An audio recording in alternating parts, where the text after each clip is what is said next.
channel kesayangan kita semua. Kali ini aku mau membuat video atau berbagi sharing ya tentang apa sih itu mastitis. Pasti banyak moms di rumah yang belum tahu banyak tentang apa itu mastitis, yaitu adalah permasalahan yang terjadi pada payudara kita, terutama untuk ibu menyusui. Nah, pengen tahu jelasnya kayak apa dan pengen berbagi sharing dengan aku, please banget untuk subscribe, like, komen, dan share video ini ke teman-teman ataupun ke saudara-saudara mam semuanya, supaya video ini bisa lebih bermanfaat untuk orang sekitar.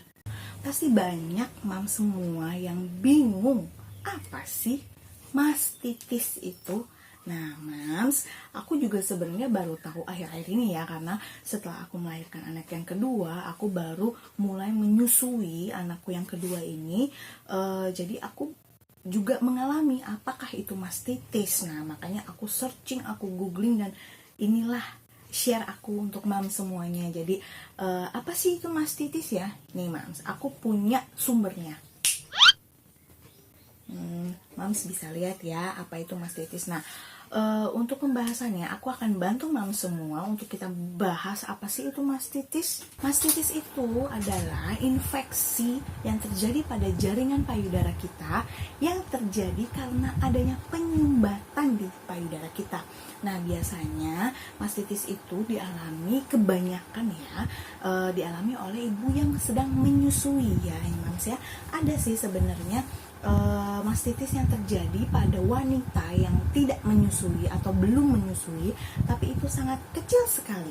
Nah jadi lebih banyak wanita-wanita yang sudah menyusui bayinya seperti aku nih, yang memberikan ASI eksklusif untuk bayi aku.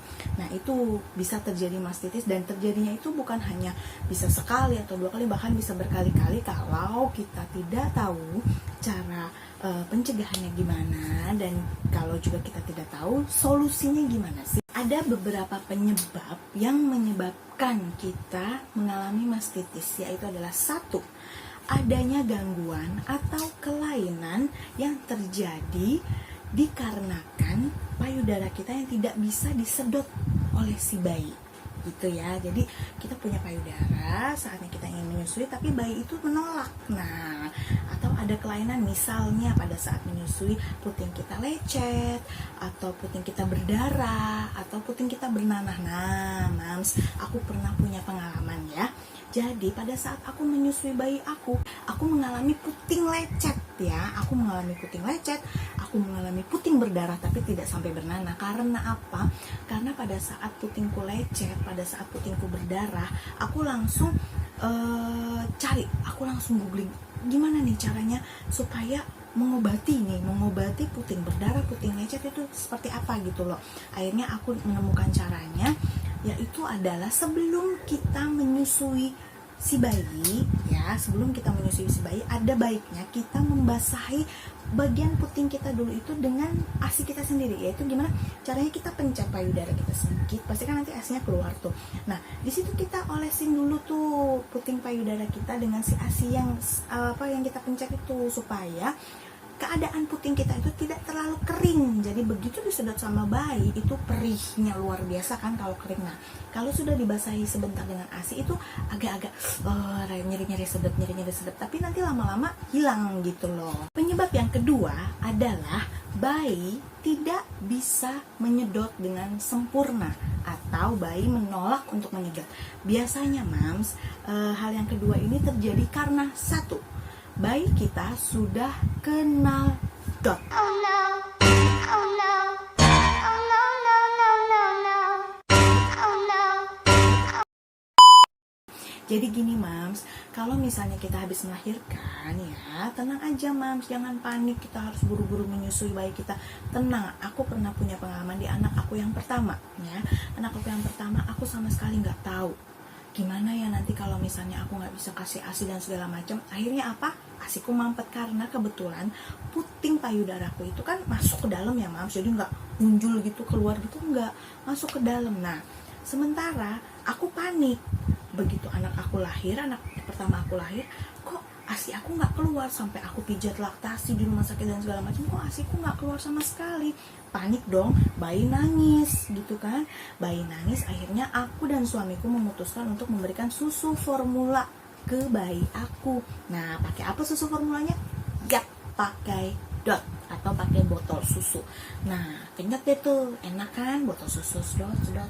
Begitu bayi aku minum susu, aku masih terus mencoba laktasi. Akhirnya apa, Mam? Begitu ASI aku keluar, aku sodorin nih ke si bayi, ayo dong dek, nenen ya dek ya, nenen. Apa yang terjadi? Bayinya menolak, Mam. Menolak, sakit hati.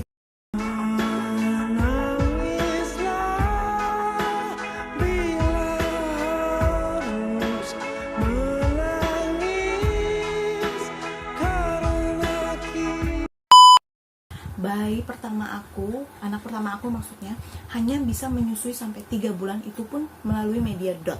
Dan itu aku tuh nggak konsisten gitu loh. Karena apa? Karena udah keenakan di dot, dan bayi aku lebih nyaman dia minum susu di dot yang banyak karena dia kenyang gitu. Jadinya aku nggak konsisten, aku malas, dan payudara aku bengkak. Terjadilah mastitis itu, bengkak, meriang, Mam, gak enak banget, kayak masuk angin, tapi rasanya tuh wah, nano rasanya.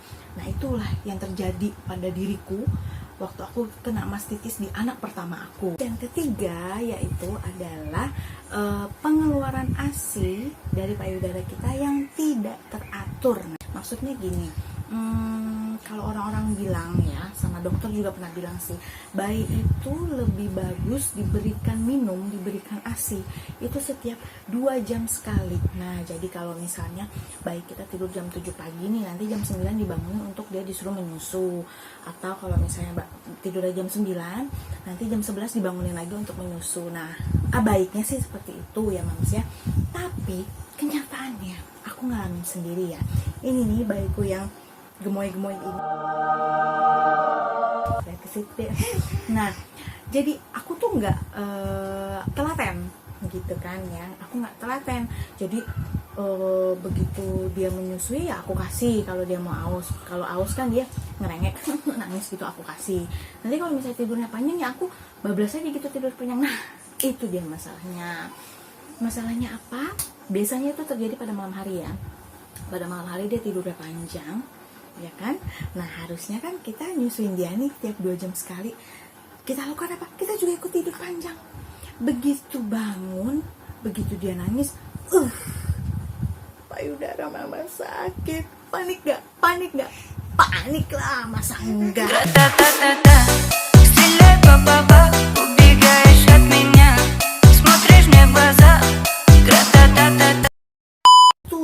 Juga menjadi salah satu penyebab terjadinya mastitis, dimana kita menyepelekan pengeluaran ASI kita yang tidak teratur.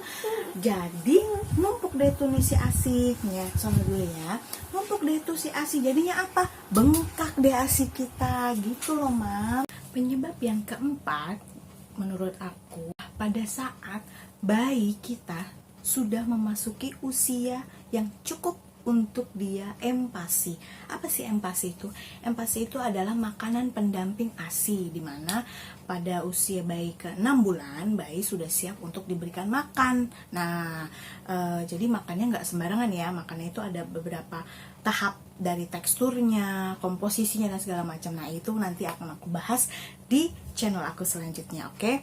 Nah, sekarang kita bahas mastitis dulu ya. Nah, jadi ya pada saat bayi sudah mulai makan, otomatis dia sudah mendapatkan nutrisi yang baik dari makanan yang kita buat. Dia sudah mendapatkan vitamin yang baik juga kalau makannya teratur ya. Misalnya sudah masuk ke menu 4 bintang, atau cemilannya udah masuk buah dan segala macem. Nah, tapi dia tetap diberikan ASI. Itu dia, Mam, 4 penyebab terjadinya mastitis pada payudara menurut aku. Karena itu semua aku alami ya, Mam ya. Jadi itu sharing dari aku aja. Nah, sekarang aku mau bahas gimana sih solusinya kalau kita terlanjur sudah kena mastitis. Ada solusi dan beberapa cara untuk kita bisa mengatasi mastitis atau pembengkakan pada payudara kita. Yang pertama, aku udah coba yang namanya kompres. Nah, ini mam bener-bener menurut aku yang nggak worth it ya, nggak berpengaruh sama sekali. Karena apa? Saat kita ngompres, oke, kita kompres pakai air hangat kan, kompres di dada kita yang bengkak, kompres lama-lama kok dingin basah kita semua. Ujungnya apa mams? Aku masuk angin. Karena apa? Setiap kompres basah, ganti kompres basah, ketiduran, aku masuk angin akhirnya. Dan itu nggak worth it karena berantakan, basah di mana-mana. Cara yang kedua udah aku coba juga, apa itu? Pijet. Nah, aku sampai nyari tukang pijet. Biasanya kan tukang pijetnya ibu-ibu ya yang kita mau ya. Itu juga nggak worth it ya. Karena apa? Karena dipijit sih oke ya, dipijit merah gitu kan, merah, aliran darah kayaknya ngalir. Tapi setelah itu bengkak lagi, dan yang ada apa? Rasanya apa tuh nggak enak gitu mam. Udah sakit payudara, bengkak, sakit juga kita habis dipijit, ditekan-tekan, padahal sebenarnya yang sakit hanya satu titik tapi ditekan semua payudara, jadinya sakit semuanya. Itu bener-bener nggak enak, dan menurut aku itu juga tidak worth it. Aduh, jadi pusing. Jadi sebenarnya cara yang gimana sih yang bisa membuat pembengkakan kita itu agak kempes dikit, rasa sakitnya kempes? Nah, aku punya cara yang menurut aku lebih jitu daripada dua cara yang tadi. Ini dia mams, ini botol, bukan sembarang botol. Bercanda. Jadi ini loh mams yang aku lakukan pada saat aku mengalami mastitis atau pembengkakan di payudara aku sewaktu aku menyusui bayiku. Apaan sih ini Mama Krisna? Oh tenang mams, ini hanya botol yang kita isi dengan air panas. Wow, mantap. Jadi botol apa aja ya mams, mau botol plastik, mau botol kaca. Caranya gimana? Kita masak air nih mams, kita masak sampai panas, sampai mendidih, kita masukkan ke dalam botol, kita tunggu sampai anget-anget kuku airnya. Lalu gimana caranya? Begini, kita guling di tempat yang sakit mams. Nah misal nih ini nih yang sakit ya, misalnya payudaraku, kita guling gini mams, tekan sampai merah, sampai enak. Itu rasanya enak banget mams. Jadi gerenjel yang ada di payudara kita itu lama-lama dia nggak ada, lama-lama dia kayak lembek gitu loh. Nah itu enak banget, gerenjel sambil kita tekan payudara kita, nanti air asinya itu akan keluar dengan sendirinya. Kita tekan air terus, sambil ngobrol bisa, sambil gibah bisa, sambil makan bisa, sambil dengerin lagu bisa. Mantap banget pokoknya. Kita guling aja terus, guling terus sampai payudara kita terasa lembek dan itu rasanya lega.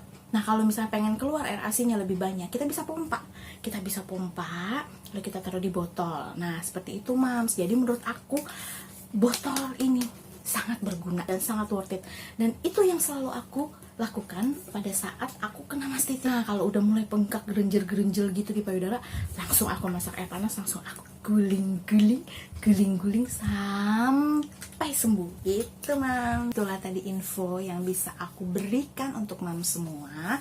Semoga bermanfaat ya mams ya, dan jangan lupa untuk subscribe, like, dan komen mams kalau mams punya pengalaman mastitis seperti yang aku alami. Jadi kita bisa sharing sama-sama. Dan jangan lupa juga share ke teman-teman mams. Klik loncengnya supaya mams bisa mendapatkan update dari video-video aku yang terbaru. Terima kasih, sampai jumpa.